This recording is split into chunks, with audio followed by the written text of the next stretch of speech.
प्लुत स्वर के उच्चारण में, प्लुत स्वर के उच्चारण में दो मात्रा से भी अधिक का समय लगता है। प्लुत स्वर के उच्चारण में दो मात्रा से भी अधिक का समय लगता है। दो मात्रा से भी अधिक का समय लगता है, परंतु इसका प्रयोग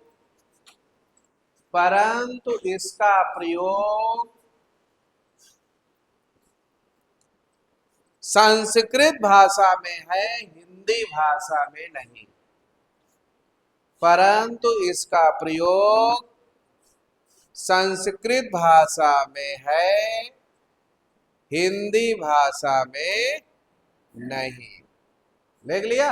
अब देखो प्लुत बनता कैसे है, या तो अंग्रेजी के एस जैसा या हिंदी के तीन जैसा।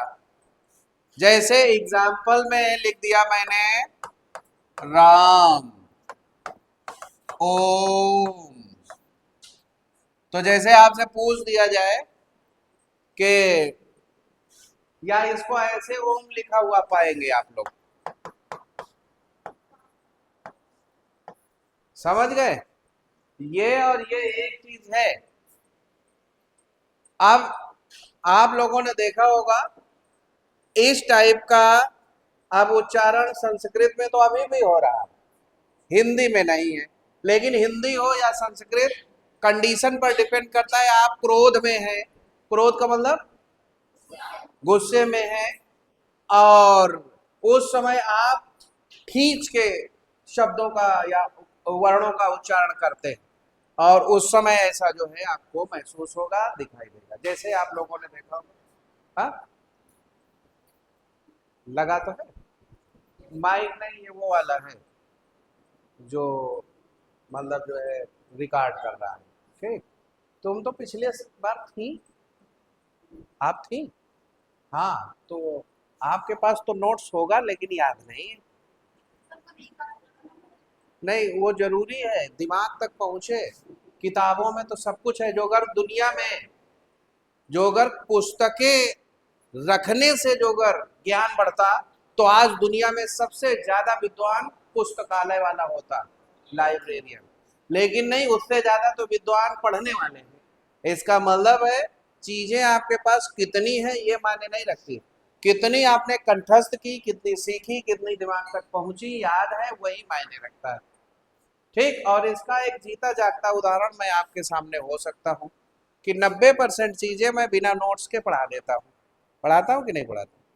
तो आप लोग जो, अगर मैं किसी चीज को 4 से 10 बार रिवाइज की है तो याद हो गई, तो आप भी ऐसा करो, हो जाएगा। होगा कि नहीं होगा? बिल्कुल होगा। लेकिन कोशिश करने वालों की कभी हार नहीं होती है, और जिसने कोशिश ही नहीं की वो पहले से हारा हुआ है। ठीक, हारा हुआ है, बेचारा है सभी। इनमें से कितने लोगों ने इस बार पीसीएस की प्री और आईएएस की जो है प्री दी? किसी ने नहीं दी थी? देना शुरू कर दो। आईएएस को बाद में देना, क्योंकि उसमें चांस होते हैं, और पीसीएस में है 40 साल की एज तक है मामला।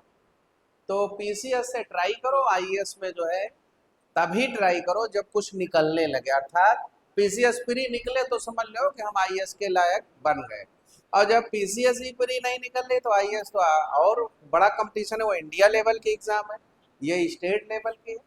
लेकिन ये जरूरी नहीं है कि कभी कभी एक को नहीं निकलते हैं, वो दोनों एक साथ निकल जाए। कोई कोई प्री मेंस इंटरव्यू तक जाते हैं, और हो सकता है अगली बार प्री ना निकले। तो घबराने की जरूरत नहीं है, आप लोग लगे रहो।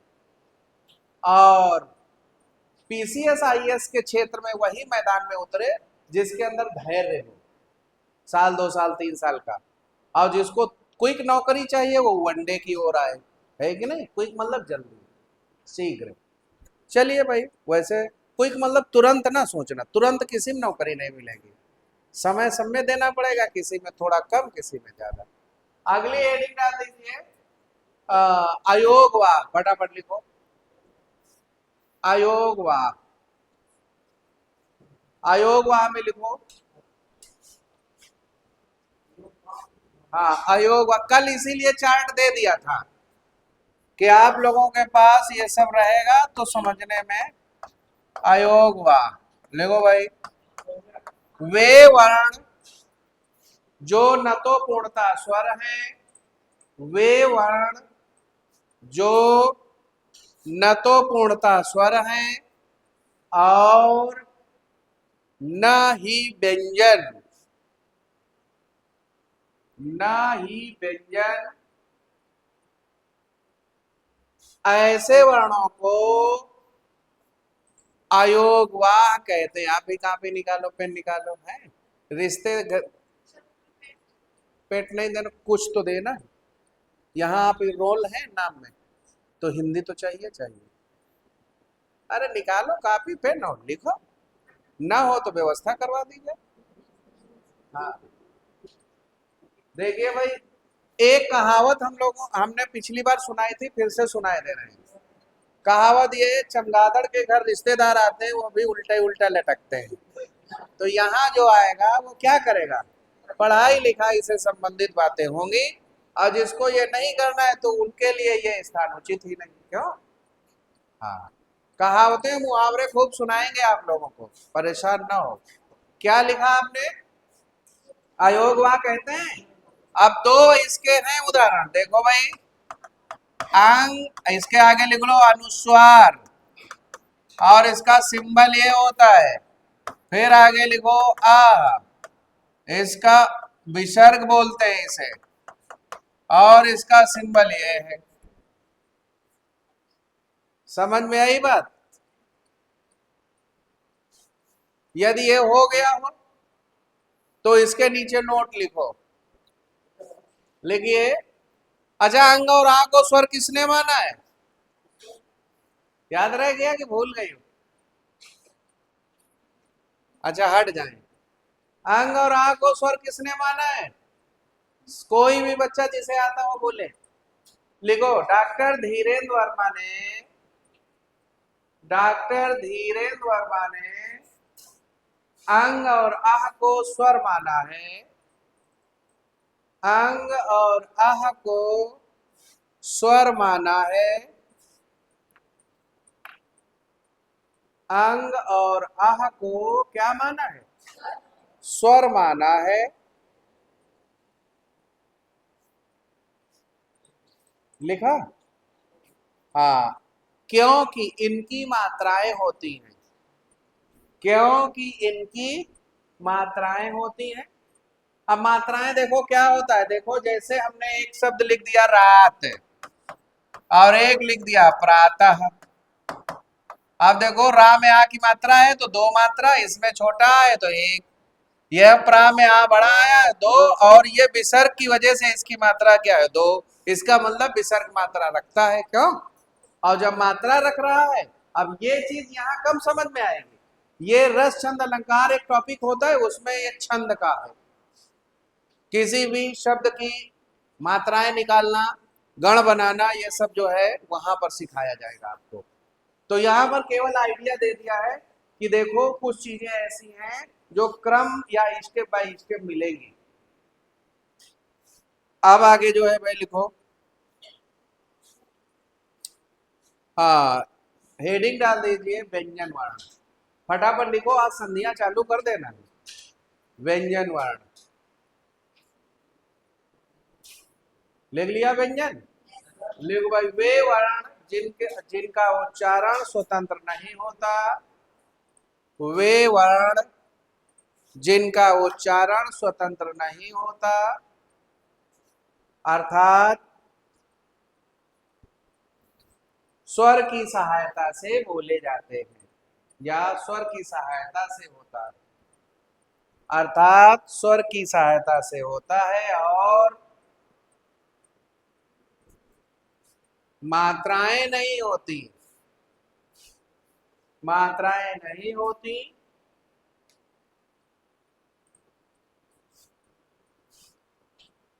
लिख लिया? ऐसे वर्णों को व्यंजन वर्ण कहते हैं। ऐसे वर्णों को क्या कहा जाएगा? व्यंजन वर्ण कहते हैं। इसके निम्नलिखित भेद हैं। इसके निम्नलिखित भेद हैं। और पहला पॉइंट हेडिंग के रूप में लिखो, वर्गीय व्यंजन या स्पर्शी व्यंजन। वर्गीय व्यंजन या स्पर्शी व्यंजन। लिख लिया भाई? देखो ऐसे लिखना है, वर्गीय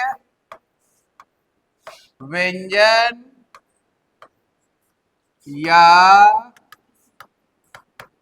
स्पर्शी व्यंजन। आवाज नहीं भाई, लिखो भाई। वे व्यंजन वर्ण जिनके उच्चारण में, वे व्यंजन वर्ण जिनके उच्चारण में जिह्वा, जिह्वा बोर्ड पर लिखा हुआ है, जिह्वा मुख गुहा के, जिनके उच्चारण में जिह्वा मुख गुहा के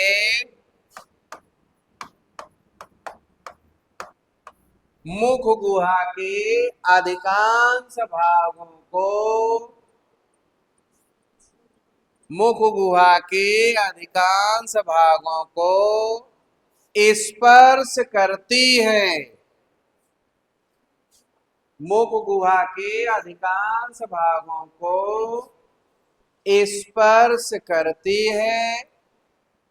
बोलो भाई क्या कहेंगे? स्पर्शी व्यंजन कहते हैं। कंटिन्यू रहेंगे, कहते हैं इन वर्णों को, इन वर्णों को 5 वर्गों में, इन वर्णों को 5 वर्गों में विभाजित किया गया है, विभाजित किया गया है। इसलिए इन्हें, इसलिए इन्हें वर्गीय व्यंजन भी कहते हैं, वर्गीय व्यंजन भी कहते हैं। का से लेकर मां तक के वर्ण, तक के वर्ण। लिख लिया भाई? हाँ, फिर आगे हम लोग बढ़ते हैं। अब देखो ये 5 वर्गों में विभाजित है, कवर्ग, चवर्ग, टवर्ग, तवर्ग, पवर्ग। वर्गों के नाम पहले वर्ण के नाम पर रखे गए हैं। का खा गा गा अंगा कवर्ग हो गया, चा छा जा झा या चवर्ग हो गया, टाठा डाढ़ा तवर्ग हो गया, और टाठा डाढ़ा टवर्ग, ताथा दाधा तवर्ग, और पाफा बाबा मा पवर्ग। 5 वर्ग हो गए। और ये पहले वर्ण के आधार पर इनको संबोधित किया गया है, काचा टाता पा। कितने वर्ग हैं? काचा टाता पा। और वर्गीय व्यंजन पढ़ने से एक लाभ है, जब हम संधि पढ़ाएंगे तो उसमें बताएंगे काचा टाता पा वर्ग का पहला वर्ण बदलता है तीसरे वर्ण में। काचा टाता पा बदलेगा गाजा डादा बा में। किसमें? काचा टाता पा बदलेगा गाजा डादा बा। अब आप लोग भी कहो। नहीं, पापा और मम्मी यहाँ आया ही नहीं है। ठीक, समझ में आया? ये सब आपको, इसीलिए जितना मन से वर्णमाला पढ़ लोगे वो संधियां उतनी सरल हो जाएगी, और संधियां जितना अच्छा पढ़ लोगे वर्तनी त्रुट उतनी अच्छी हो जाएगी। वर्तनी त्रुट सुधारने के लिए क्या है? 2 टॉपिक महत्वपूर्ण हैं, संधि और उपसर्ग प्रत्यय। संधि और उपसर्ग प्रत्यय पढ़ लीजिए तो आपकी 90% समस्या हल। समझ में आई बात? जैसे बताओ, भूगोलिक शब्द सही है कि भौगोलिक? क्यों? भूगोल में एक प्रत्यय लगा तो ऊ औ में बदल जाता है। समझ में आई? तो वो चीज अभी हम नहीं ओपन करेंगे, नहीं तो आप लोग आना कम कर दोगे, इसलिए आते रहो, सब यथाक्रम मिलेगा। कहां तक पहुंचे हम लोग? ना ना ना, वर्ग स्पर्शी या वर्गीय व्यंजन। अगली हेडिंग डाल दो, अंतःस्थ व्यंजन। हाँ, क्या?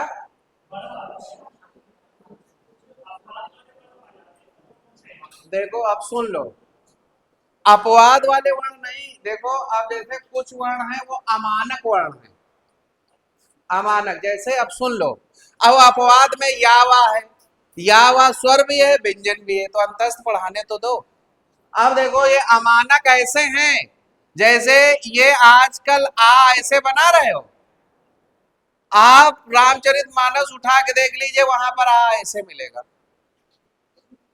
ठीक, ये अब ये अमान्य हो गया, ये सही है। पहले देखो ये झा ऐसे बनता था, अब झा कैसे बन रहा है? ऐसे बन रहा है। पहले ड़ा ऐसे बन रहा था, अब ड़ा ऐसे बन रहा है।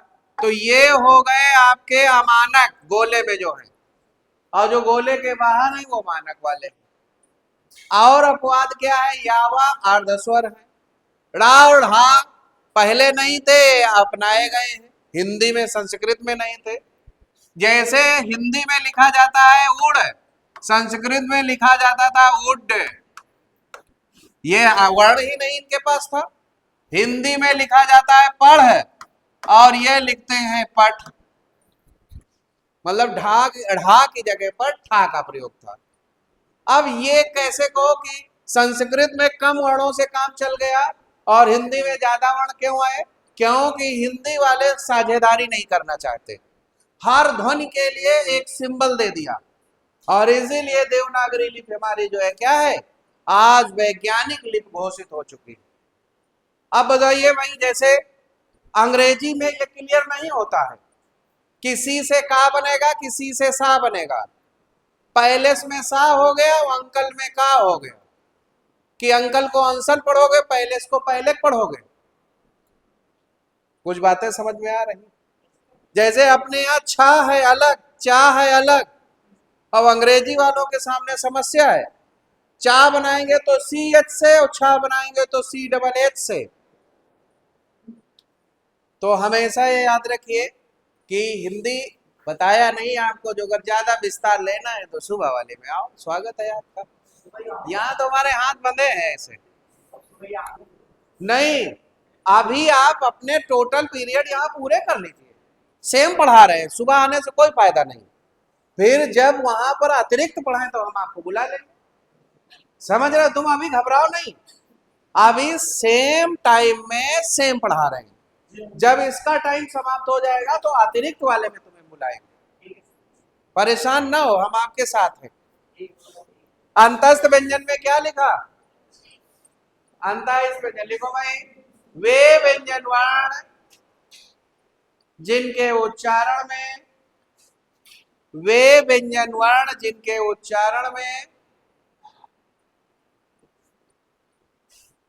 जिह्वा मुख गुहा के अधिकांश भागों को, मुख गुहा के अधिकांश भागों को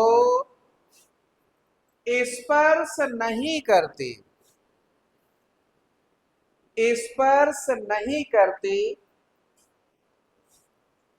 अंतस्थ व्यंजन कहते हैं। अंतस्थ या अंतःस्थ व्यंजन कहते हैं। लिख लिया? अंतःस्थ व्यंजन, अंतःस्थ व्यंजन कहते हैं। हो गया भाई?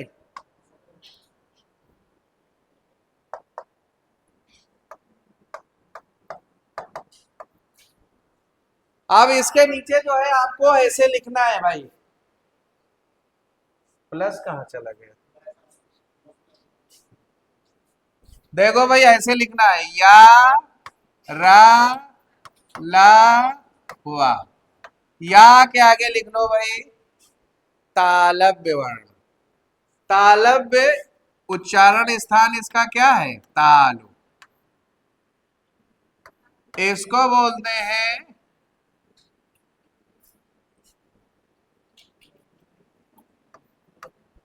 कंपित, कंपित या झंकृत,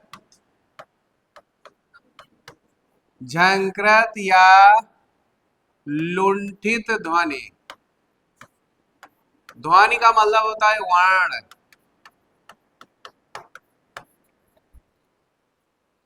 ला को बोलते हैं पार्श्विक ध्वनि,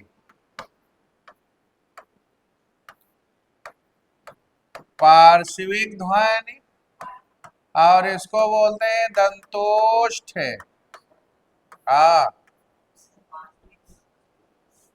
हाँ, ला ला। देखो पार्श्विक का मतलब होता है जीभ के किनारों से वायु का निकलना, और लुंठित का मतलब होता है जीभ का मतलब मुड़ना। और रा, रा में देखो झंझनाहट पैदा होती है, रा रा। अब आपको कहो मुझे तो नहीं महसूस होता है, तो वो अलग बात है। क्यों? क्योंकि आप एक बार में चीजें भाई 20 साल से सीखते चले आ रहे हैं।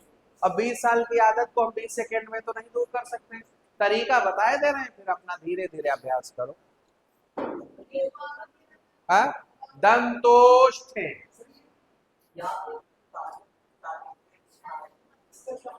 किसका? तालव्य का मतलब है जीभ तालु में लड़े। अब तालु बताओ ऊपरी जबड़े में कि नीचे जबड़े में? इनको पता ही नहीं कहाँ पर है। ऐसे ना दिखाओ, कहो चा वाली लाइन पढ़ो, जहां पर जीभ लड़े वो ताल में लड़ेगी। चा छा जा झा। हाँ हाँ हाँ।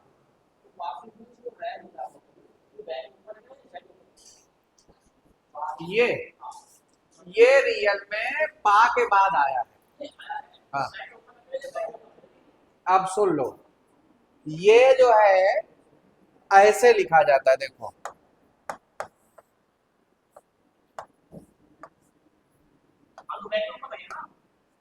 हाँ। अब नहीं, आप सुनो तो, क्रम भी तो समझाना है हमें।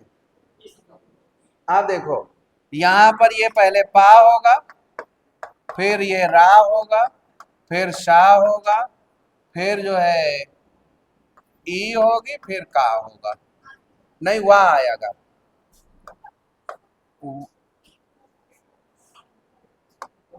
देखिए पार्श्वी को जब हम तोड़ते हैं तो ये क्रम मिलता है, पा धन बड़ा धन रा धन शा धन पार्श्व नाम वा धन ई धन का धन आ। देखिए भाई सब लोग ध्यान से सुने, पार्श्विक को जब तोड़ा गया तो ये ऐसे टूटा। अब देखो भाई ये जो है ई की मात्रा कहां तक जाएगी? वा के बाद आई है। तो अब देखिए जैसे ये होता गति, देखिए अब जैसे ये गति के लिखा गया, ध्यान से सुनो ये बहुत काम की चीज है। गति लिखा गया तो ये ता वाली मात्रा भले को पहले लगी है लेकिन क्रम में बाद में है। लेकिन जब कोई आधा वर्ण आएगा तो इसको ये मात्रा उस वर्ण को भी ढक लेगी। नहीं, आधे वाले को भी ढक लेगी। जैसे सा यहां पर है, और सा से थोड़ा आगे इसलिए ले जाएंगे क्योंकि इस ई का लाभ सा को नहीं मिलेगा, वाह को मिलेगा। हाँ, अब देखो ये जो है रा जो है ये वा पर लगी है, बस ये ऐसे है, जो अगर तुम्हें कंफ्यूजन लग रहा है तो इसको इतना और बढ़ा लो बस। नहीं नहीं नहीं, यहां पर जैसे इन्होंने कहा है इसको ऐसे लगाओ। हाँ हाँ हाँ हाँ। सुनो भाई,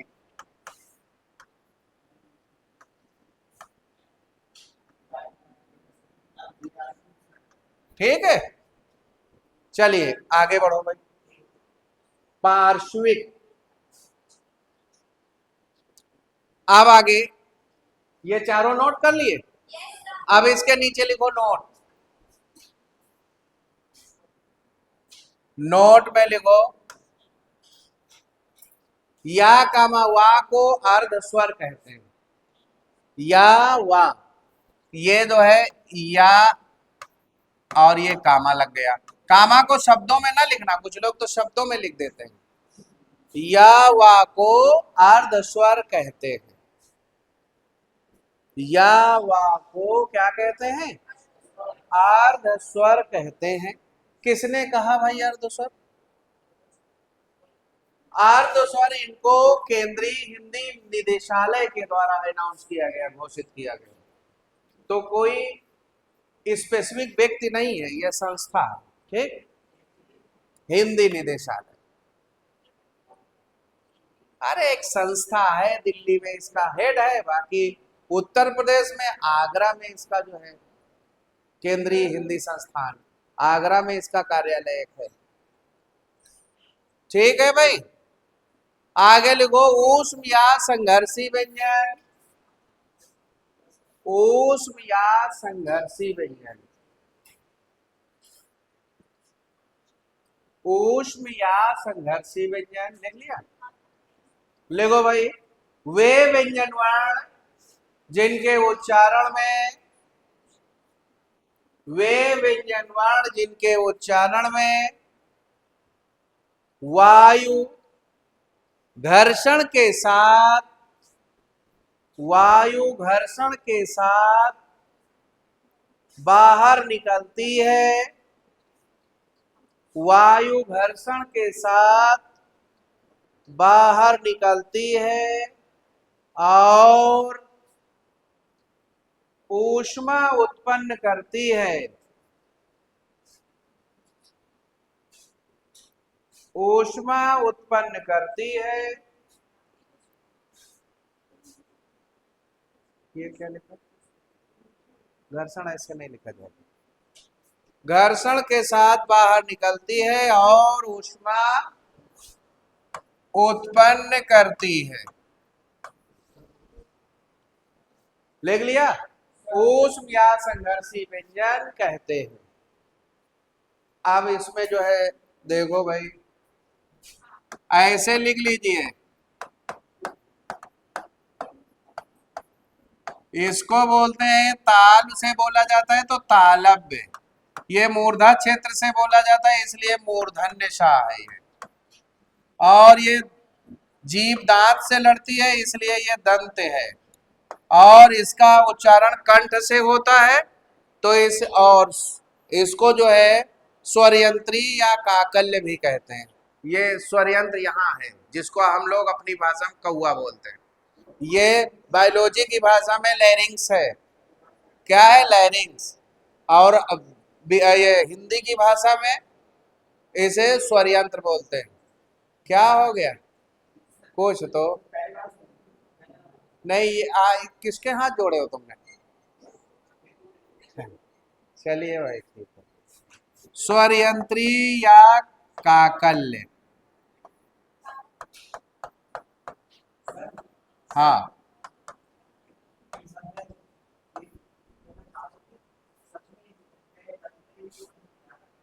आप देखो, पहले तो ये समझो, ध्यान से सुनो भाई, जीभ को दांत से लड़ाओ, लड़ी तो जिस वर्ण के लिए जीभ दांत से लड़े वो दंत हो जाएगा। जैसे ये 10, बस, सरसों, परसों, समोसा, ऐसे बोलो। ठीक, अब सुन लो, पहले तो ये जानो तालु क्या है, ये सब क्या है। अब जीभ को थोड़ा सा ऊपर ले गए तो इसे कहते हैं दंत मूल या मसूड़ा। जैसे इसमें आएगा ला ला ला, जीभ लड़ रही है। फिर उसके बाद में आ गया ताल, चा वाली लाइन पढ़ो, च छ ज झ, ठीक। फिर अब आप जो है टा वाली लाइन पढ़ो, तो ये होगा मूर्धा क्षेत्र, टा ठा डा ढा टाए टाए। बताया, सारे पार्ट अब पता होंगे और उसके अनुसार जब आप कार्य करोगे तो पता चलेगा। यही है उच्चारण स्थान, वर्णों का उच्चारण स्थान। इसको लिखो, वर्णों का उच्चारण स्थान लिखवा दें और फिर संधि पर सीधे आ जाए, सबसे महत्वपूर्ण टॉपिक।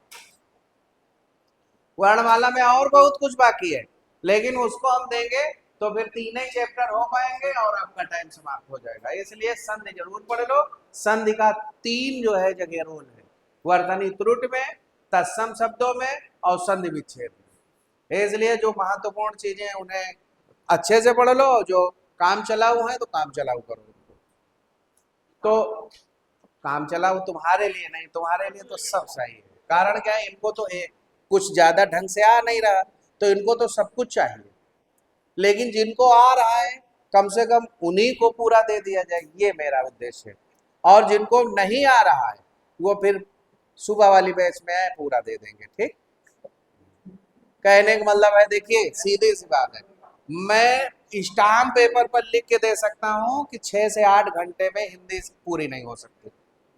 और यदि हिंदी 6 से 8 घंटे में पूरी होती तो वनडे एग्जाम के लिए वही आयोग, वही समाज कल्याण विभाग, वही सरकार क्यों 30 घंटे अलॉट करती। भाई सीधी सी बात है, पहले 45 थे, अब 30 अभी भी है। अब इसके लिए 6 से 8 घंटे 3 साल से बराबर चलते चले आ रहे हैं और हो सकता है फ्यूचर में भी रहे। तो जहां हम आपके साथ हैं, साफ साफ बोल रहे हैं, लेकिन कुछ करने दो हमें। हर जगह रोकोगे तो हम भाषण ही देके रह जाएंगे, ये क्लास के बजाय प्रवचन हो जाएगा। तो इसलिए आगे हेडिंग डाल दीजिए संयुक्त व्यंजन। संयुक्त व्यंजन, हम आपकी भावना को समझ रहे हैं, ये चाह रहे हैं कि हमें बहुत कुछ अच्छा सीखने को मिले, मैं भी चाह रहा हूँ सीखो अच्छा सा। लेकिन अब बीच में जो है, जो एक बैरियर लगा हुआ है वो बहुत जबरदस्त है। क्या लिखा आपने, लिखो वे व्यंजन वर्ण, वे व्यंजन वर्ण जिनमें एक से अधिक, वे व्यंजन वर्ण जिनमें एक से अधिक व्यंजन वर्ण, एक से अधिक व्यंजन वर्ण जुड़े रहते हैं, संयुक्त व्यंजन कहते हैं। संयुक्त कब होता है, जब दो या दो से अधिक जुड़े, संयुक्त व्यंजन कहते हैं। जैसे छ, त्र, ज्ञ, श्र। अब एक चीज बताओ, जैसे ये हमने लिख दिया प्र, ये भी संयुक्त है, लेकिन ये परमानेंट नहीं है, ये सब परमानेंट हो गए हैं ना। आप देखो, इनका एक स्वरूप परमानेंट कर दिया गया है कि ये फला जगह ऐसे बनेंगे। आप देखो बता रहे हैं, जैसे ये छा है, ये का और सा से मिलकर बना है, ये ता और रा से है। इसको हम छोड़े दे रहे हैं, इस पर आप लोग कोशिश करो। ज्ञा में कौन कौन से दो वर्ण है, अब देखो ये बता रहे ज्ञा का या, गा और या, हाँ गा और या, ज्ञ। जबकि पीछे सही आवाज आई, थोड़ा दोनों बोल दो, गा और या नहीं होगा, जा होगा, दूसरा भी बोल दो, या। हाँ ठीक है, इन्होंने सही बताया, बोल नहीं पा रहे हैं, इसको यहां बोलते हैं। आप देखो भाई, जैसे ये वर्ण है ऐसे शब्दों का चयन हम आपको बता रहे हैं। जैसे ये हमने लिख दिया क्लास, कक्षा, अब इसको योगी जी से बुलवाया जाए तो बोलते हैं कक्षा। देखो का के बाद का आएगा कि नहीं आएगा, और छा भी आएगा, वो सा भी आएगा, कक्षा। जैसे ये कहते हैं, ये जैसे ये लिख दिया, तो इसको हम आप पढ़ेंगे लक्ष्मी और वो पढ़ेंगे लक्ष्मी। ऐसे ही ये जो है हमने लिख दिया एक शब्द ज्ञानी, और ज्ञानी ही तो पढ़ोगे, लेकिन बाबा रामदेव इसे पढ़ते हैं ज्ञानी। क्या पढ़ते हैं? और अब जो चीज हम ध्यान दिला रहे हैं, अब जब योगी जी भाषण दें तो ध्यान देना, और बाबा रामदेव बोले तो ध्यान देना। ये चीज मैंने उनके साथ क्यों जोड़ दी? मुझे तो याद नहीं रखोगे ना अपने पड़ोसी को याद रखोगे। योगी जी अब बहुत प्रसिद्ध व्यक्ति हो चुके हैं और बाबा रामदेव भी प्रसिद्ध व्यक्ति हो चुके हैं। किसी प्रसिद्ध व्यक्ति के साथ कोई घटना जोड़ दी जाती है तो वो घटना टिकाऊ हो जाती है। समझ में आई बात? तो ये दोनों उदाहरण मेरे कहां से जुड़ गए? एक बाबा रामदेव से और एक जो है योगी जी से। तुम्हारे मुझे तो दूसरे विषय में टेस्ट लेने का मौका ही नहीं मिला, फिर हम देखते हैं आपका जोर क्या है। ग्रेजुएशन हो गया? किन विषयों से कर रहे हो? और तीसरा मैथ। कैसा तुम्हारा कॉम्बिनेशन, मैथ के साथ हिस्ट्री ज्योग्राफी है? है? अच्छा अच्छा, चलिए ठीक, मान लिया। तो साइंस तुम्हारी, वो मैथ अच्छी होगी। क्या प्रूव कर सकते हो कि इन्फिनिटी और जीरो की गुणा क्या होती है?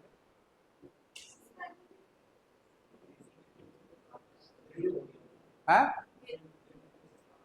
अरे भाई हमने एक छोटा सा वो पढ़ा है, देखो ऐसे। क्यों पढ़ा? इसकी तिरछी गुणा कर लो तो क्या हो जाएगा? आप लोग कहते हो कि जीरो से गुणा किसी को कर दे तो वो क्या हो जाता है? जीरो। लेकिन मुझे तो एक दिख रहा है। अब ये कैसे आया मुझे नहीं मालूम है, लेकिन है मैथ का बड़ा रहस्यमय पॉइंट। अब एक काम है, कैमरा चल रहा है, माइक पड़ी है जेब में, रिकॉर्डर, तो इसलिए हम ज़्यादा नहीं आपसे बात कर सकते हैं। तुम बाद में मिल लेना, फिर तुम्हारी कमजोरी दूर कर देंगे। हाँ हाँ हाँ, सब चीजें दूर हो जाएंगी। ठीक, आगे बढ़ते हैं हम लोग। तो संयुक्त व्यंजन लिख ले, अब आगे लिखो। आप देखो जैसे ये है,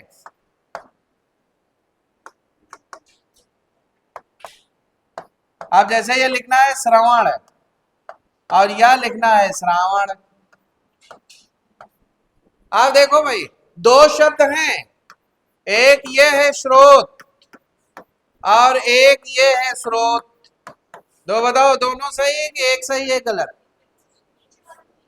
नीचे वाला सही है, कुछ लोगों को ऊपर वाला सही लग रहा है? अच्छा, नीचे वाले कितने लोग हैं? हाँ ठीक ठीक ठीक, ऊपर वाले कितने लोग हैं?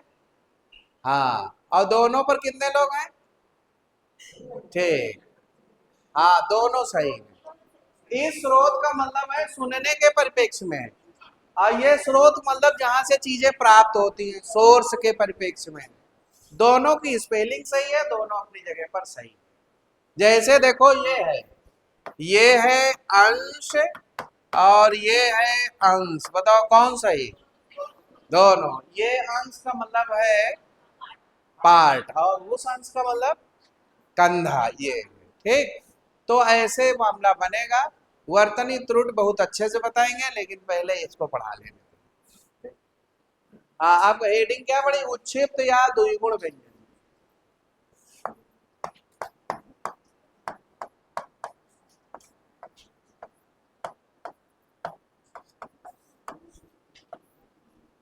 उच्छिप्त या द्विगुण व्यंजन।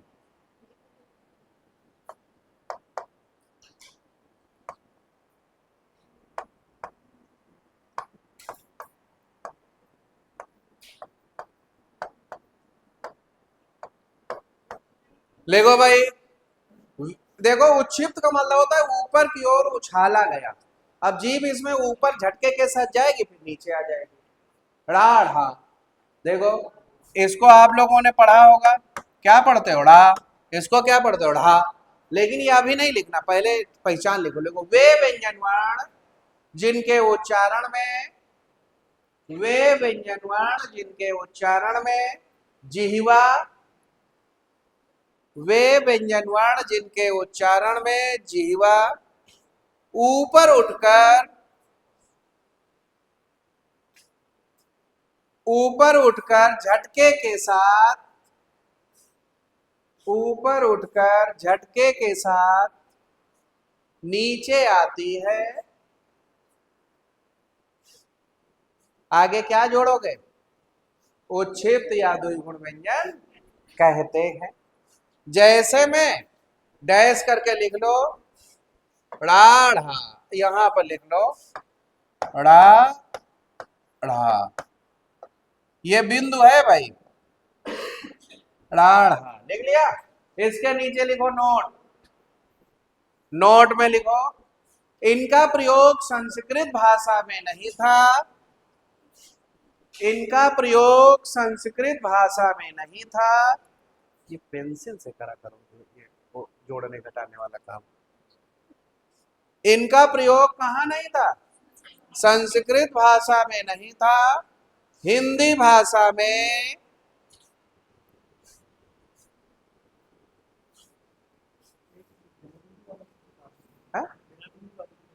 हाँ वो डा ढा होते।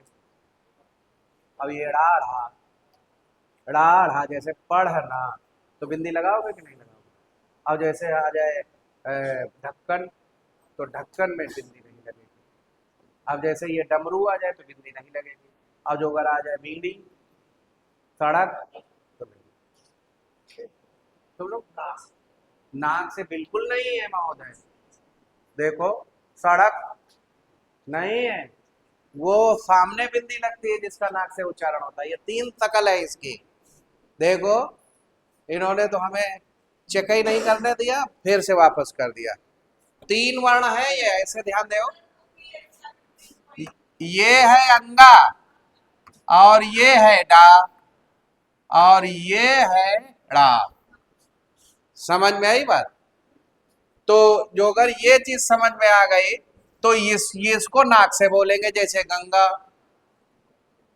समझ में आई बात। इसको नाक से बोलेंगे ही नहीं, जैसे डगर, डमरू, डलिया। फिर ये जो है ड़ा, जैसे बीड़ी, सड़क। समझ में आई बात। आगे बढ़े।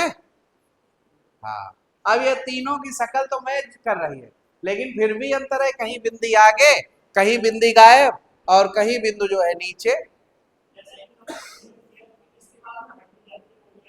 क्या, हाँ अरे बताया तो यार, ये देखो यहाँ पे लाए कि नहीं लाए। अच्छा हाँ ढा, जैसे ये है ढा, ये और ये ऐसे, केवल इतना होता है ना। तो इसमें जब दोनों को जान रहे हो, एक बिंदी वाला एक बिना बिंदी वाला, तो इस समय हम बिंदी वाले की बात कर रहे हैं। समझ में आई बात। और बिंदी वाले को बोलते हैं ड़ा, ढ़ा ढ़ा ढ़ा, जैसे पढ़ना, चढ़ना, पढ़ाई, चढ़ाई, यहाँ पर ये बिंदी वाला आएगा। और जैसे आ जाए ढक्कन, क्या भाई, तो बिना बिंदी वाला होगा। हाँ ढोलक भी होगा, देखो इन्होंने दूसरा उदाहरण ढोल लिया। और आपका मेंढक भी हो गया। ठीक, चलिए अब आगे बढ़े।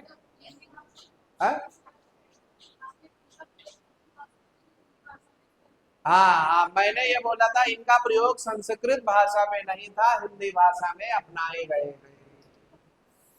हिंदी भाषा में क्यों नहीं था। अब एक चीज बताओ, तुम प्राचीन को जैसे आप जब जनरेट हुए तो कौन सी शताब्दी, 21वीं शताब्दी। आप जो है 19वीं क्यों नहीं पैदा हुए, वही बताओ। अरे भाई कॉमन सी चीजें हैं कि कोई चीज धीरे धीरे, पहले भाप इंजन आया, फिर डीजल और पेट्रोल इंजन आया, अब इलेक्ट्रिक इंजन आया। क्या तुम भापा इंजन में पड़ा रहना चाह रहे हो क्या? भाई पुराने चीजों से हम बहुत कुछ नया बनाते हैं। कुछ बात समझ में आई? जैसे आप जब छोटे रहे होंगे तो आपकी एक दौड़ सीमित रही होगी, फिर आप धीरे धीरे बड़े हुए और क्षेत्र बढ़ा, आज हो सकता है आप देश विदेश की बात करते हो। तो आवश्यकता आविष्कार की जननी है, समझ रहे? और चीजें क्यों डेवलप हो रही है।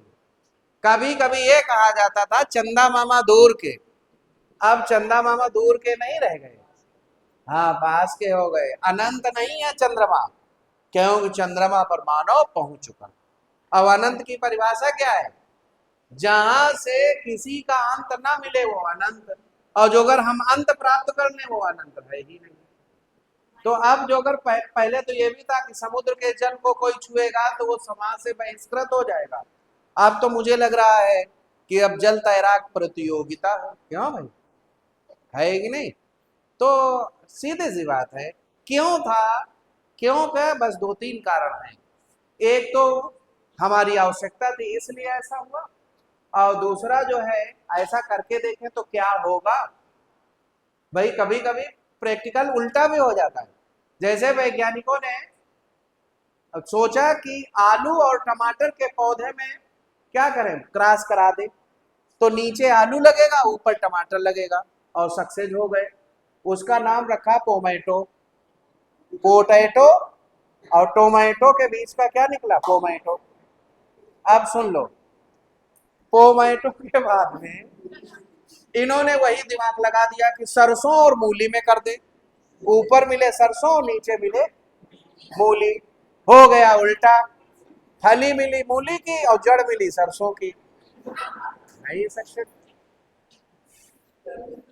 तभी मैं कह रहा हूं कि आप अपनी जिज्ञासा को बाद में पूरा कर लीजिए, ठीक है? हाँ, और दरअसल हम थोड़ा मजबूर ये है, कैमरा चल रहा है, हाँ? तो हाथ पैर सब सीमित है ना। आगे राह लिख लिया।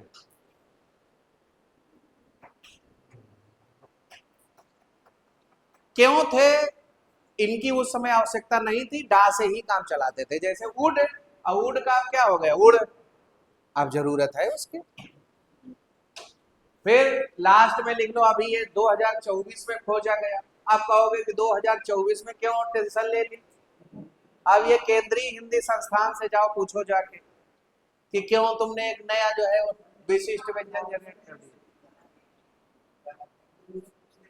बिल्कुल पूछेंगे, पहले रिटर्न निकालो, इंटरव्यू की अलग से तैयारी करवा देंगे।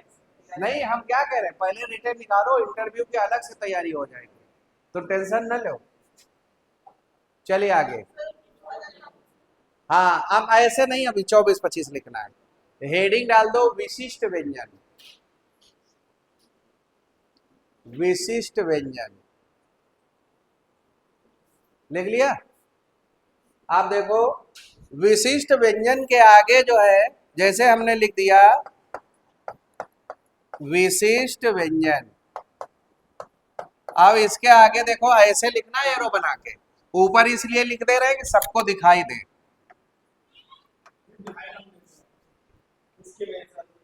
अच्छा, नहीं हम कलर बदले ले रहे हैं, व्हाइट किए ले रहे हैं, सबको दिखाई। ना ना ना, वो तो अब चलता रहेगा ना, या तो जब लगाया जाए उसी समय विरोध करो तो हम बात माने आपकी। ये इसको बोलते हैं लहा। लहा लिखो भाई, इसका प्रयोग अभी, इसका प्रयोग अभी ब्रैकेट में लिख लो 2024, 24 ब्रैकेट बंद, 24 में ब्रैकेट बंद कर लिया। हाँ, केंद्रीय हिंदी संस्थान द्वारा, केंद्रीय हिंदी संस्थान द्वारा किया गया है। केंद्रीय हिंदी संस्थान द्वारा किया गया है, लिख लिया। उच्चारण पर मतभेद है, हिंदी भाषी राज्य इसे स्वीकार नहीं कर रहे हैं, लेकिन कुछ जो है जैसे ये मैथिली वगैरह हो गई, ये जो बॉर्डर वाले नहीं हिंदी है, वो इसका प्रयोग करना चाह रहे हैं। तो एनसीआर वो सॉरी एनसीईआरटी नाम निकल, केंद्रीय हिंदी संस्थान ने कहा कि नहीं, इसे एक अलग से मान्यता मिल सकती है। तो ऐसा वर्ड आपको नोटों में लिखा हुआ दिख जाएगा, समझ गए? ये ला नहीं है ना, हा है, ला। क्या? अरे कुछ नहीं, इसको जानते हो कैसे बनाओगे? ये इन्फिनिटी जैसा बनाया, बना लिया और ऐसे जोड़ दिया। हा? कौन दूसरा? एक ही है। अच्छा ना, ये डाल हा तो यहाँ लिखे, ये शब्द नहीं, वर्ण। ये हिंदी में नहीं था, अब हिंदी में अपनाया गया। ये किसी जैसे मान लीजिए, जब मैंने अभी बताया कि देवनागरी लिपि में केवल हिंदी ही नहीं है, संस्कृत भी है, मराठी भी है, और हो सकता है एक आध भाषाएं हो। 22 भाषाएं हैं मान्यता प्राप्त संविधान में।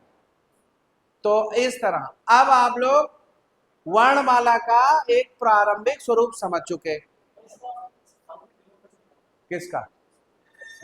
अभी ये मान्यता प्रयोग वाला नहीं, जैसे आने वाले समय में, सुनो तो, ना ना ना ना ना ना ना ना ना, सुनो भाई, आने वाले समय में जैसे हम लोग अभी लिखते हैं आल्हा, आल्हा भी ऐसे लिखते हैं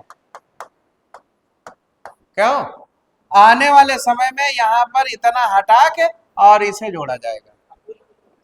हाँ, किसके? केंद्रीय हिंदी संस्थान महोदय शब्दों में लिखवा रहे हैं। ये चाह रहे हैं कि हम लिखा दे वास्को डिगामा, आर्किमिडीज, अरस्तु। क्या भाई?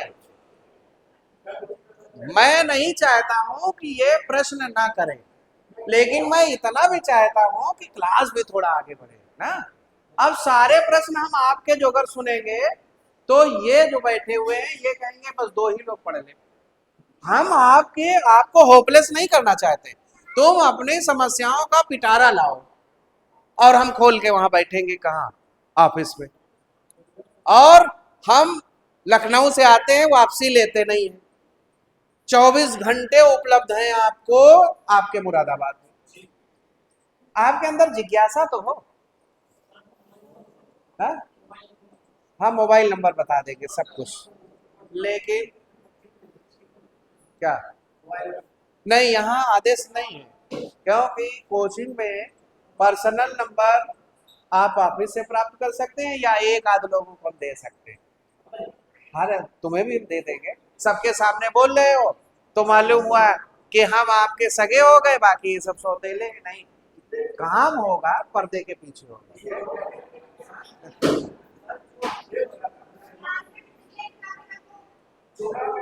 सुनो भाई, सुनो सुनो, क्या हो गया बेटा? हाँ हाँ, ये थपथपाना ठीक नहीं, नहीं नहीं नहीं, ये थपथपाना ठीक नहीं। क्लास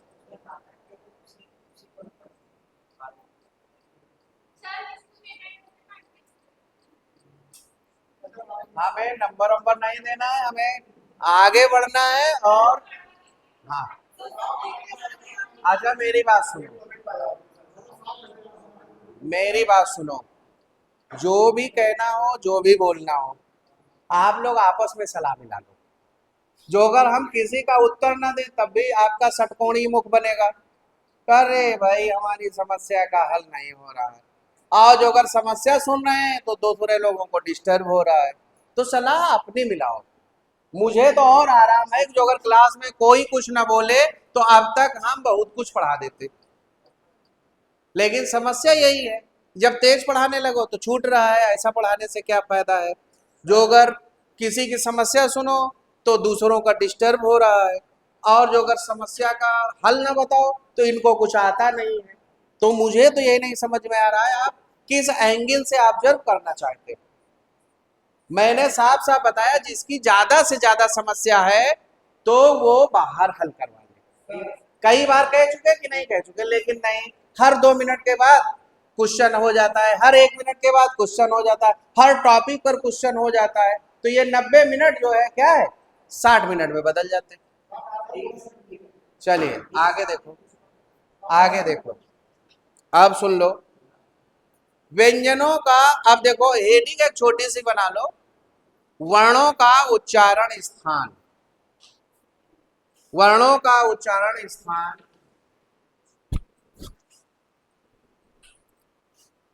वर्णों का उच्चारण स्थान। देखो भाई, लेखन के आधार पर ये जो सूची कल हमने दी थी वो मान्य है, उच्चारण के आधार पर मान्य नहीं है, क्योंकि उच्चारण के आधार पर वर्णों की संख्या वर्णमाला में कम है, लेखन के आधार पर अधिक है, क्योंकि उच्चारण में जो अगर कोई दो या दो से अधिक क्षेत्रों से बोला जा रहा है उसे बाहर कर दिया गया है।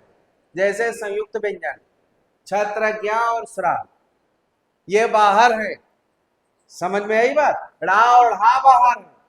तो कुल मिला के जो बाहर है, क्यों बाहर है, क्योंकि उच्चारण के आधार पर ये जो है आपको मिलने जा रहे हैं।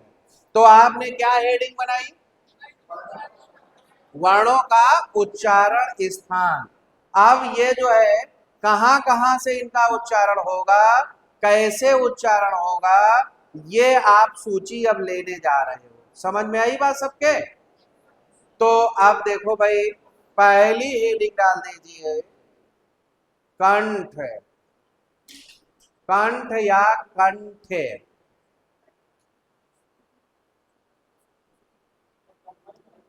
हाँ, कंठ मतलब गला होता है, सही कह रहे हो,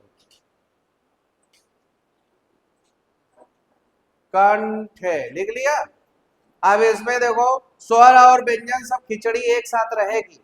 एक साथ का मतलब समझ पा रहे हो, एक साथ का मतलब कि वो स्वर भी है तो भी लिखा जाएगा और व्यंजन है तो भी लिखा जाएगा। समझ में आई बात?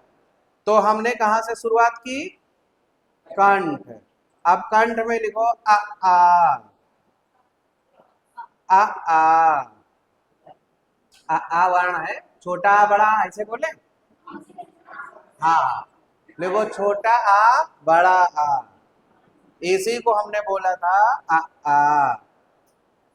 अब आ ज्यादा हो गया ना, फिर और देखो ये आ दो वर्ण हो गए। आप लिखो आह, अंग आह वाला, आह, अंग आह वाला आह। समझ में आई बात? फिर आगे लिखो भाई,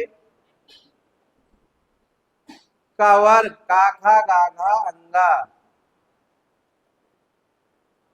काखा काखा गाघा अंगा, लिख लिया। काखा गाघा अंगा, फिर लिखो हा, हल वाली हा। कितने वर्ण मिले, देखो फिर से बोले दे रहे हैं, आ आ, आ के बाद में फिर आपने लिखा होगा आह, आह के बाद में 5 वर्ण हो गए उधर, तो सब बात बन गई। अब आगे लिखो भाई, कंठ के बाद में लिखो तालु, तालु, तालु लिखा। अब तालु में स्वर आता है ई ई, ई ई, फिर लिखो चाछा जाझा, यहाँ चा वाले पांचों वर्ण लिख लो, चाछा जाझा यहाँ, यहाँ यहाँ लिख लिया। ये वाला है यहाँ, देखो इधर, चाछा जाझा यहाँ लिख लिया। हाँ, और फिर आगे लिखो भाई, या, यज्ञ वाला या, और तालव्य वाला शाह, संयम वाला जिसको बोलते हो शाह। अब इसमें कितने वर्ण हुए, 9, इसमें भी हुए होंगे, ठीक। अब आगे लिखो दंत, ओ सॉरी, पहले लिखो मूर्धा, मूर्धा, मूर्धा लिख लियो। अब मूर्धा में लिखो, हाँ, नहीं, पहले जो है लिखो री, री री री, ऋषि वाली री, री, फिर टावर लिखो टा ठा डा ढा ड़ा, री के बाद में लिखो टा ठा डा ढा ड़ा, और फिर बाद में लिख लिए ये षटकोण वाली सा, समझ में आई बात? तो अब इसमें कितने वर्ण मिले? 7 मिले होंगे। 5 वो, एक पहले एक बाद में, एक री है और एक शाह है, और 5 वो 7 हैं। ठीक, अब इसके बाद में लिखो दंते, दंते, लिखो ता था दा धा ना, ता था धा धा ना, लिख लिया। और फिर इसमें एक और लिख लीजिए सा। अब ये तीसरे नंबर वाली सा, सरौता वाली, हाँ सपेरा वाली। ठीक, अब क्या करें भाई, आपकी भाषा में सपोर्ट करना। तो अब देखिए ये कितने वर्ण हो गए? 6 इसमें हुए। अब आगे लिखो ओष्ठ, ओष्ठ। अब ओष्ठ में लिखो उ, उ, छोटा ऊ बड़ा ऊ, लिख लिया। हाँ, उ के बाद में लिखो पाफा बाभा माँ, पा फा बा भा माँ, पा फा बा भा माँ, लिख लिया। हाँ, उ फिर लिखो पा फा बा भा माँ, हो गया। अब देखिए स्वर ज्यादा से ज्यादा आ गए, छोटा बड़ा, छोटी बड़ी, छोटा ऊ बड़ा ऊ, री तक हो गया मामला। अब बचा क्या? ए आई ओ। अब इनका भी ऑपरेशन कर लेते हैं हम लोग। लिखो कंठ तालु, कंठ तालु, दो जगह से ये होंगे, कंठ का भी सहारा लिया जाएगा और तालु का भी। कंठ तालु लिखा और डैश करके लिख लो ए आई, ए आई। देखो कंठ से आवाज आ रही है और जीभ किधर भग रही है? तालु की ओर। समझ में आई बात? आप लिखो भाई, अब कौन से बचे? लिखो कंठोष्ठ, कंठ ओष्ठ। हाँ हाँ, पहले हेडिंग डालो तुम। कंठोष्ठ लिख लिया। अब इसमें लिखो ओ आओ, ओ आओ, ब्रैकेट में लिख लो अंग्रेजी वाला जैसे ऑक्सीजन डॉक्टर लिखते हो। किसको? अरे वो अलग चीज है, अभी हम लोग कहाँ से बोल रहे हैं ये बताओ। देखो ये ऐसे रहेगा, ये अंग्रेजी से आया, आगत है ही, आगत स्वर नहीं, आगत वर्ण। ठीक, तो परेशान ना हो, सब मिलेगा, लेकिन क्रम से मिलेगा। हाँ, अब देखिए स्वरों का ऑपरेशन हो गया, सारे स्वर आ गए। व्यंजन जानते हो कहाँ तक आ गए? मतलब का से लेकर माँ तक आ गए। इसमें तीनों सा आ चुकी, हा भी आ चुका है। अब बचा क्या? यारा लावा पर हिसाब हम लोग लगा ले रहे हैं क्या भाई? तो ऐसे जब देखोगे तो बात बन जाएगी। लिखो दंतोष्ठ, एक मिनट, या तो आ चुका है तालव्य में। हाँ, दंतोष्ठ में डैश करके लिख लो वाह। दंतोष्ठ देखो निचला, मतलब जो है वाह वाह, निचला ओठ ऊपरी दंत, कि निचले दंत ऊपरी ओठ, वाह वाह वाह वाह, निचला ओठ ऊपरी दंत है। ठीक, तो लिखो दंतोष्ठ में डैश करके लिख लो वाह, लिख लिया। आप देखो बचा क्या है? लिखो दंत मूल या वर्त से, आगे लिखो दंत मूल, दंत मूल को दूसरा नाम क्या दिया गया है? वर्त से। और ये आपके हैं दो वर्ण, रा ला। दंत मूल या वर्त से, ये कोने में लिख दिया हमने, रा ला हो गया। ठीक, अब देखो ये लगभग 10 टाइप से हो गए होंगे। 10 टाइप के हुए क्या? 9 हुए। एक और लिख लो नासिक के, नासिक नासिक में देखो ये लिखे जाएंगे, नासिक में लिखा जाएगा अंग, अंगा, या, ड़ा, नामा, अंग यणनम, ये नासिक के वाले हैं।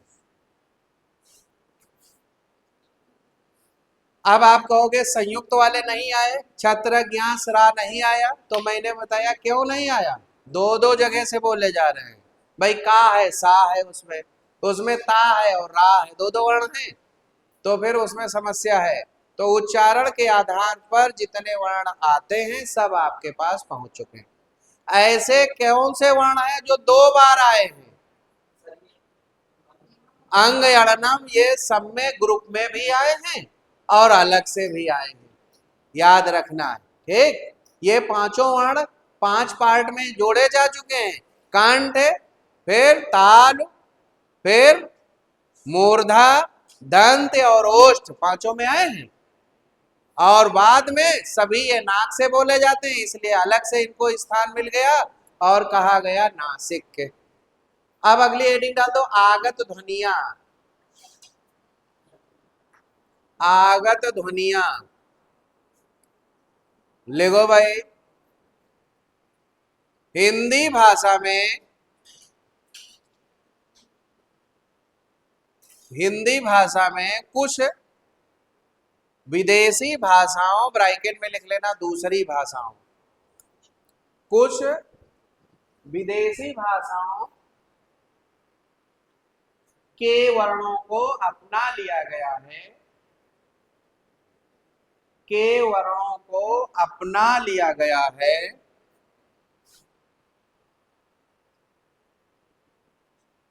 बोलो भाई।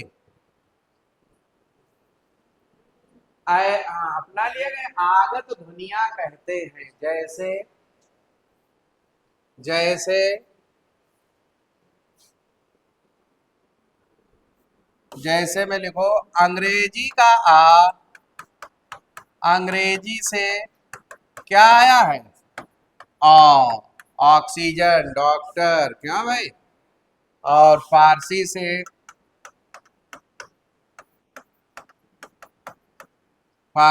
है का, खा, गा, जा, फा। ये बिंदु जो लग जाता है इसे फारसी में नुक्ता बोलते हैं, तो ये इसकी पहचान है। हा? नुक्ता क्या होता है? हाँ, नुक्ता, हाँ हाँ हाँ, अरे बिंदु को फारसी में बोलते हैं नुक्ता, और क्या। हाँ, फारसी में लगता है और नीचे लगता है, ठीक। अब वो ऊपर लगे चाहे नीचे लगे, फारसी वाले इसे नुक्ता ही बोलेंगे, और हम आप इसको अंतर क्या करते हैं, ऊपर लगे तो अनुस्वार, नीचे लगे तो नुक्ता। ये अपनी सुविधा के लिए है, नहीं तो नुक्ता का मतलब बिंदु से तात्पर्य है, ठीक। अब देखिए अभी बहुत कुछ वर्णमाला में बाकी है, जैसे अघोष, सघोष क्या है, अल्प्राण, महाप्राण क्या है, ये भी पढ़ने लायक है। लेकिन बात ये आ रही है कि संधियां इससे भी ज्यादा महत्वपूर्ण है, तो थोड़ा हम जान के वर्णमाला में क्या है छोड़ रहे हैं, और जिसको इंटरेस्ट हो तो सुबह की क्लास में हम दे देंगे उसको, ठीक। लेकिन यहाँ पर सीधे हेडिंग डाल दो संधि, क्या आप क्लोज तो करना ही पड़ेगा क्योंकि समय कम है ना।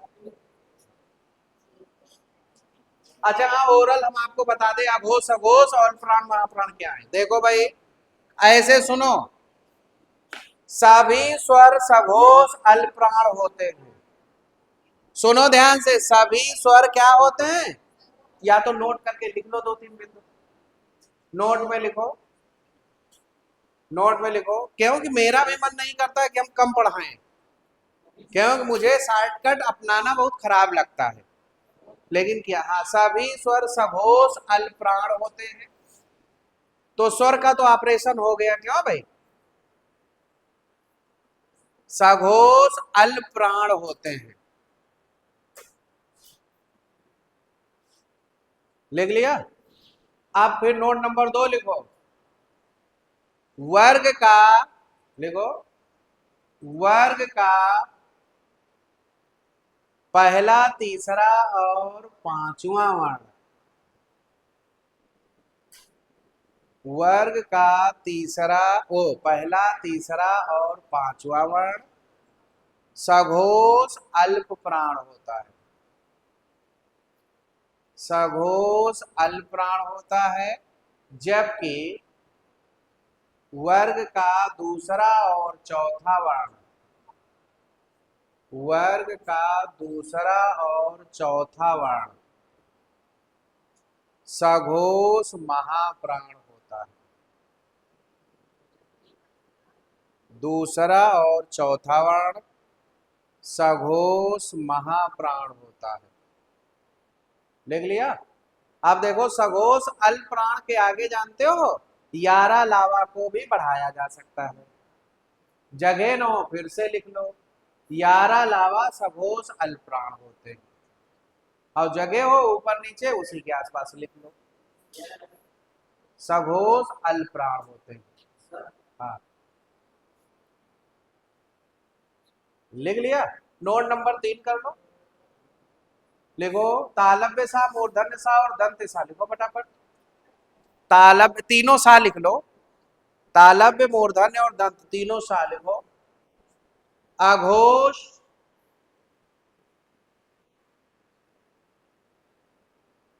अघोष महाप्राण होते हैं। अघोष महाप्राण लिख लिया। और हा को लिख लो सघोष महाप्राण, हा को लिख लो सघोष महाप्राण, सघोष महाप्राण। अब एक और बचा है वो वर्ण, देखो इसको लिखना है ऐसे, ये आप लोग लिखो ड़ा, सघोष अल्प प्राण, जगह हो तो वहीं लिख लो, और यहां लिख लो ढा,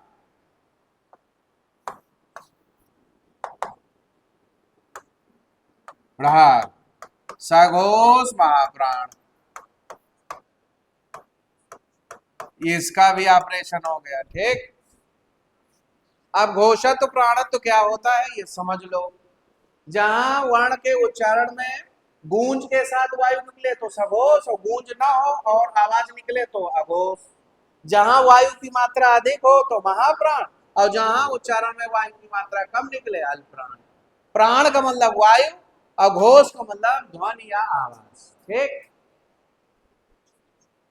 अब आगे संधि हेडिंग पड़ गई। लिखो भाई संधि, जब दो वर्ण परस्पर मिलते हैं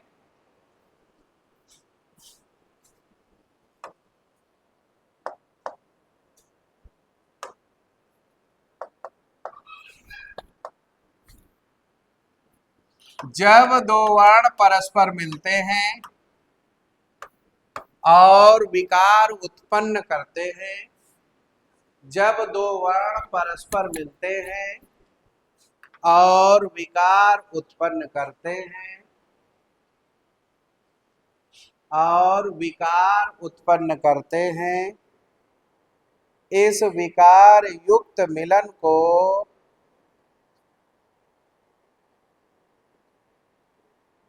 इस विकार युक्त मिलन को बोलो भाई संधि कहते हैं। जैसे जैसे 9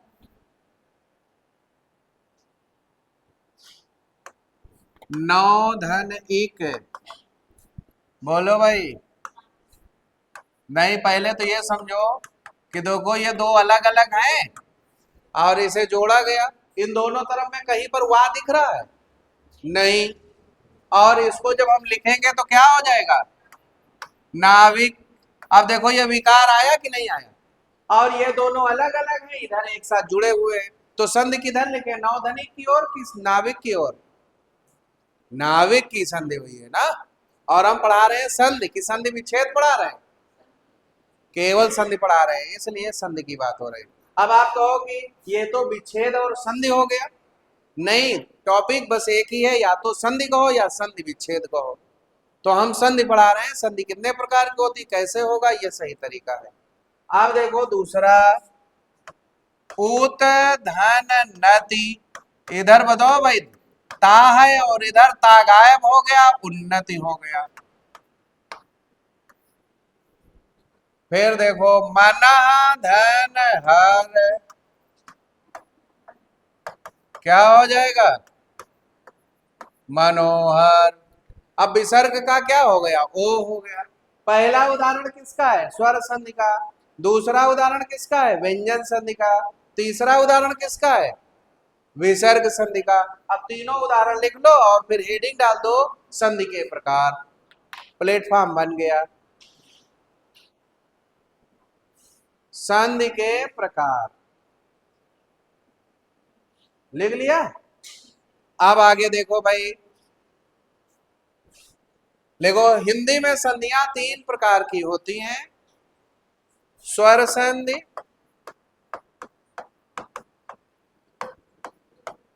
व्यंजन संधि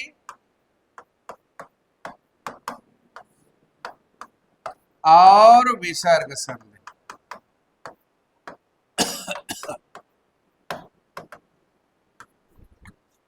हेडिंग क्या डालोगे, स्वर संधि। पढ़ गई हेडिंग, हाँ। स्वर संधि हेडिंग सबकी पढ़ी।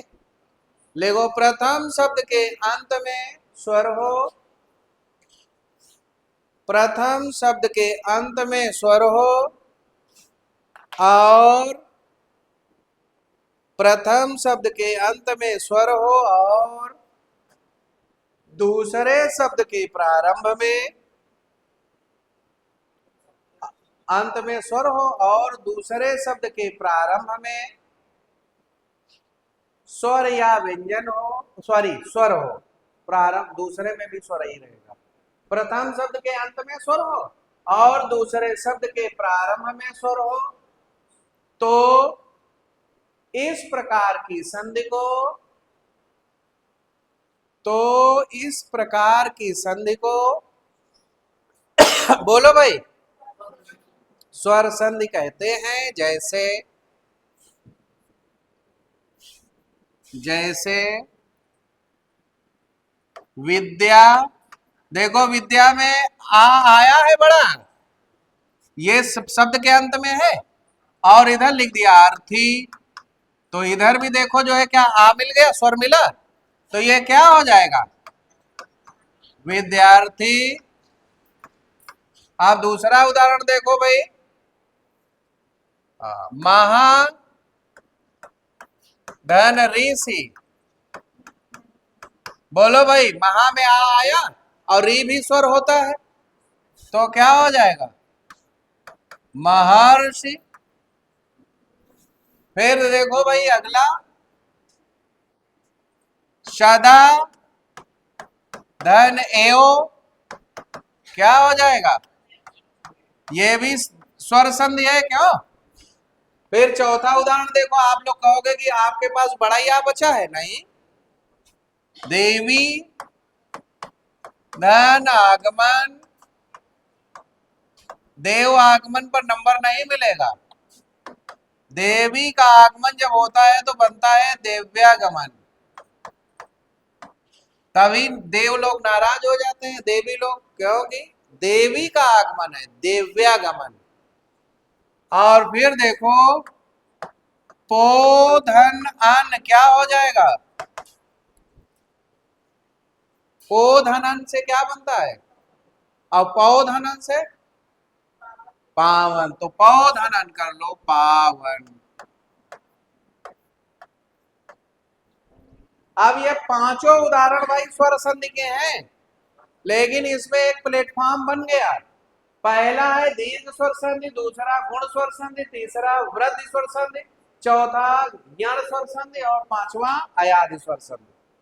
तो पांचों उदाहरण लिख लो और हेडिंग डाल दो, स्वर संधि के भेद। इसको निकाल लीजिए आके, स्वर संधि के भेद हेडिंग डाल दो। लिखो निम्नलिखित 5 हैं।